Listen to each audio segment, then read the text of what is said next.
चलिए question number 5 का first part हम पढ़ेंगे। क्वेश्चन नंबर 5 है एक्सरसाइज 9.3 का, which term of the following sequences.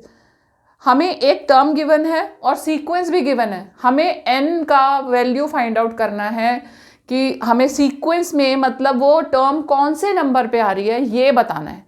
तो हमें n की वैल्यू फाइंड आउट करनी है। तो फिफ्थ पार्ट में सबसे पहले क्वेश्चन नंबर पार्ट 1 करेंगे हम। फिफ्थ क्वेश्चन का पार्ट 1 हमें गिवन है। पार्ट 1 में 2, फिर 2√2,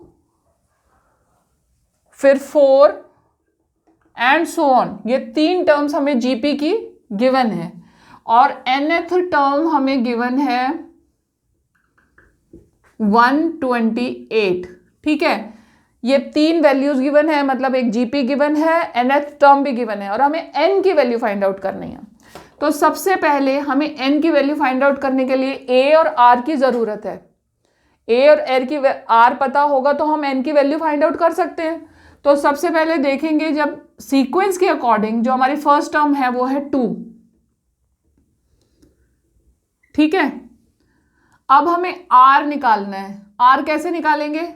r निकालने के लिए कॉमन रेशियो यानी कि a2/a1 या एक जनरल वे में an/an-1। ठीक है, तो या हम ये अपॉन ये कर दें या ये अपॉन ये कर दें, बात एक ही है। a3/a2 कर दें चाहे a2/a1 कर दें, हमें कॉमन रेशियो मिल जाएगी। तो हमने यहाँ पर 2√2/2 कर दिया। ठीक है, साथ में हमारे पास वैल्यू क्या आ गई? 2 से 2 कैंसिल हो गया, √2 हमारी कॉमन रेशियो आ गई। अगर हमें और अच्छे से करना है तो चलो भाई a3/a2 भी कर देते हैं। a3 कितना है? 4, a2 कितना है? 2√2। ठीक है, 4 को हम लिख सकते हैं 2 इंटू में √2 इंटू में √2। ठीक है, √2 इंटू में √2 का मतलब क्या है? 2। 2 को हमने स्प्लिट कर दिया। 4 जो है, 4 को अगर हम ऐसे लिखें, फॉर एग्जाम्पल 4 को हमने लिखा 2 इंटू में 2। ठीक है, ऐसे लिख सकते हैं। फिर हम इसको 2 इंटू में इस 2 को स्प्लिट करके √2 इंटू में √2 भी लिख सकते हैं। तो हमने वही लिख दिया और इसको कैंसिल कर दिया 2√2 को इसके साथ। रूट से √2 कट गया और 2 से 2 कट गया, यानी कि आपके पास में फिर से √2 आ गया। तो कॉमन रेशियो आपके पास में आ गई √2। r आपको पता है, a आपको पता है और nth टर्म की वैल्यू भी पता है। तो आपको बचा क्या करने को? हमें n की वैल्यू फाइंड आउट करनी है। Putting the value in the, ठीक है, पहले हम लिख लेते हैं nth टर्म। nth टर्म क्या होगी? a(r)n-1। ठीक है, इसको हमने कर दिया स्टार, फिर लिखा पुटिंग वैल्यू इन स्टार। तो ये आ गया हमारे पास। a की वैल्यू क्या है? 2 इंटू में r की वैल्यू क्या है? √2 whole is to power n-1 है ना, इज इक्वल टू हो गया 128 हो गया। अब इसे सॉल्व करेंगे। 2√2 को यहाँ पर कंटिन्यू करते हैं हम 2, ठीक है, इंटू में √2 को हम 1/2 लिख सकते हैं ना। 2 is to power 1/2 whole is to power n-1 is equal to 128, ये लिखा जा सकता है। फिर हमने इसको खोला, ये जब, क्योंकि हमारे पास 2 बेस हो गए 2 के, ये भी 2 का ही बेस हो गया और ये भी 2 का बेस है, तो ये तो 2 इज टू पावर 1 है, ये 2 इज टू पावर 1/2 है और इसकी पूरी पावर n-1 है। तो जब हम ब्रैकेट हटाएंगे तो पावर्स आपस में मल्टीप्लाई हो जाएंगी। तो ये हो गया, 2 को तो एज इट इज रखा और ये बन गया हमारे पास 2 is to power n-1/2 is equal to 128। ठीक है, अब इसकी पावर 1 है, हमारे पास बेस सेम है तो हम इन दोनों पावर्स को भी ऐड कर सकते हैं। जब बेस आपस में मल्टीप्लाई हो रहे हो तो जो पावर्स हैं वो आपस में ऐड हो जाती हैं।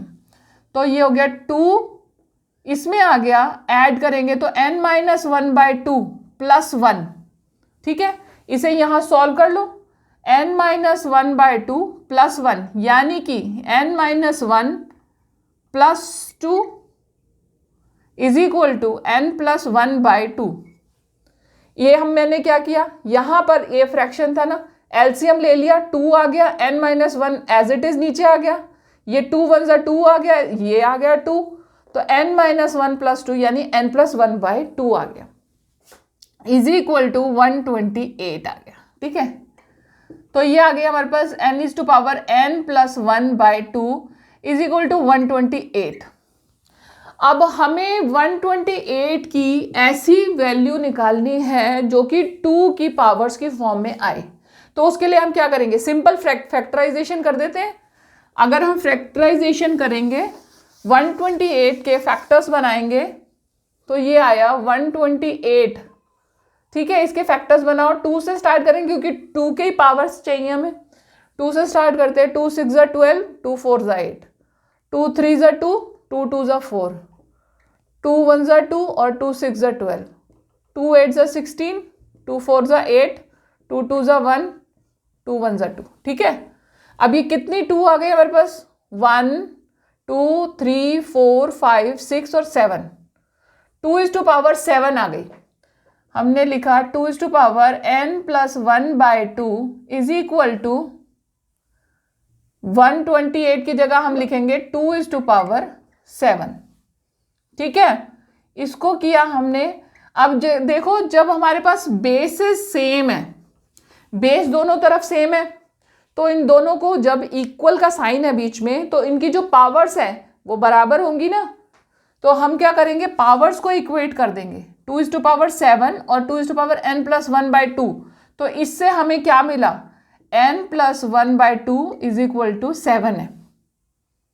ठीक है, तो ये 2 इधर चला जाएगा, मल्टीप्लाई हो जाएगा, ये आ गया n plus 1 is equal to 7 into 2 यानी कि 14।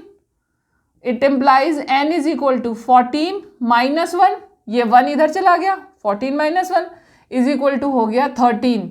n इज इक्वल टू 13 आपका आंसर आ गया।